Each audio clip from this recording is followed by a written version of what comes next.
Alright, welcome to possibly the worst automotive channel on YouTube, possibly the worst channel on YouTube. And if you like this video and you want to see me make more, then go ahead and please subscribe. But with that being said, I'm not going to bore you anymore on that. This is my I'm not going to bore you anymore on that, and I'm going to go straight into this. This is my 1988 Buick Reatta, and if you one of the 30 people who watches the channel regularly, then you know this car. I've showed it off quite a few times, and please forgive me for it being a little dirty. I haven't had time to clean it yet. I'll clean it eventually here soon. But I guess if you are new, which I'm assuming a lot of you are since my channel is not very big, I'll go ahead and say that this is, if you don't know what a Buick Reatta is, the Buick Reatta was a low volume, two-door Grand Touring sports coupe made and marketed by Buick. And it was a very high-tech, technical marvel of the time. The 80s one had everything was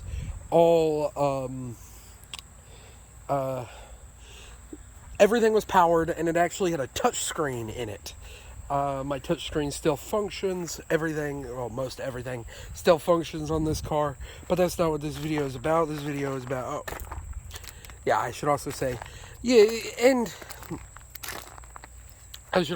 that, but that's about it. That's all that's impressive of this car, because this car, when I say sports car, it's a relative term for this one, I guess, because it is just a all-iron push-rod 3.8 liter V6 making 180 horsepower. But that's what I'm going to get to. I'm going to get to that point of the video. Go ahead and open up the hood to show you that all-iron push-rod beast of a V6. All-iron push-rod beast of a V6. If I can get it open. Right here is what I wanted to talk about. Sorry about the camera getting real shaky. Right here is what I wanted to talk about. I was wanting to see what people would think about supercharging this car. I've thought about it a couple of times because it can bolt just on. All I'd have to do is relocate the alternator right there. Relocate the alternator and bolt the supercharger on, because everything is the exact same on this motor as a supercharged motor.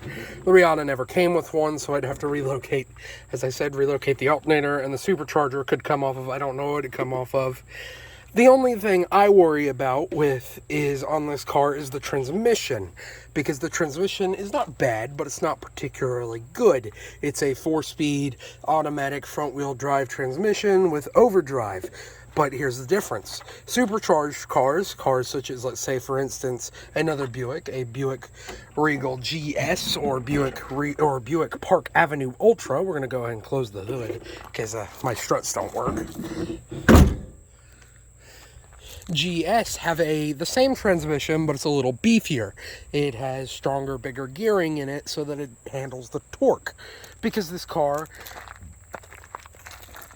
without it, is not bad, but it's also not good, because the car only weighs 3,200 pounds, but it's not that great for the horsepower-wise. Horsepower is only 180 horsepower, 210 foot-pounds of torque. So I have considered turboing it, and that should be about 60, 70 horsepower. Be about 250, 260 horsepower afterwards. 260 horsepower afterwards, and it'd make it pretty quick, because I'm not just going to upgrade the supercharger, I'm going to upgrade the injectors as well. My biggest worry is the transmission isn't going to like the extra power boost off of this thing, because it'd be pretty quick, but again, transmission is different. I mean, it's the same, but it's different. They all have the same supercharged cars, because not just the Buicks have them, they're on all kinds of stuff. You can get it from everything from an SS Impala from the early 2000s, to Buick Regal GS's. Don't think an Oldsmobile ever had it, but yeah, there's also other kits for this car. For instance, I've looked at them to where some people will not bother supercharging them to relocate the alternator. They make turbo kits for this motor. You have a turbo 3.8 liter Buick Reatta. I think a turbocharged Reatta would be pretty cool. And truthfully, I'm just really saying, what would you rather see? Would you rather see a turbo? Now, this is further down the line. I've still got to finish the Jolly Green Giant over there, my 1974 Caprice Classic. Still got to finish that. And really, though, I do want to modify this car in a way, because it's not bad going in and out of traffic, but the car itself, it's kind of slow. I mean, obviously, sure, it's a 1988 car. It's 33 years old. It's obviously not going to compete with the newer stuff. But it's just sluggish. I don't know. It's sluggish even compared to when it was running my 1994 Cadillac DeVille. Probably because of the torque that DeVille made, 300 foot-pounds of torque.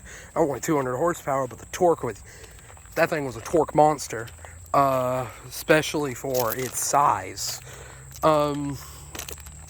I don't know. I just want a little more power out of this thing. I don't want nothing crazy because this is my daily driver.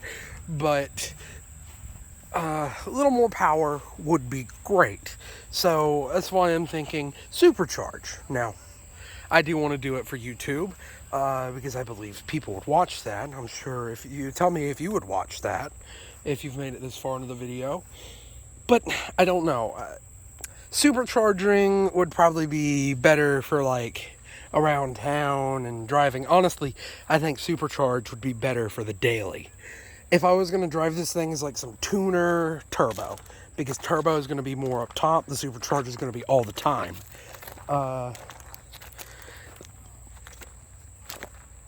But I guess I could put, like, if I had like an intake for it, a turbo intake,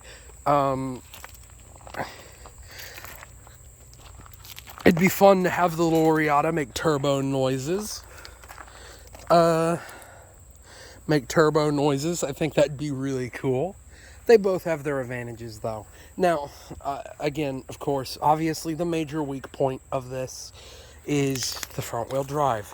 This is a front-wheel drive car. It's not that you can't make them fast. You can make anything fast if you throw enough money at it. It's that a big concern of mine is that transmission. It's, again, not that it's bad. It's just not that it wasn't built for power.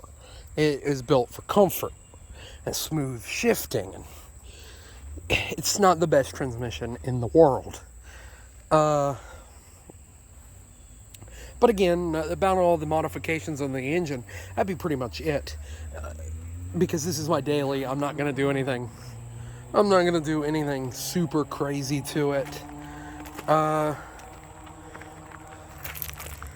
not going to do anything super crazy to it other than the supercharger turbo, which, let me know which one you'd rather see, and I'll look at the options and I'll see which one I think. Most likely I'm going to end up with supercharging, because supercharging is just going to be easier and it's going to be more affordable. Anything modifying is not affordable. Don't let anybody tell you, oh, it's a good financial decision to modify your 88 car. No, it's a terrible financial decision. You do it because you like cars. It's a terrible, terrible, terrible financial decision you should never do. Don't listen to me when I talk about finances. But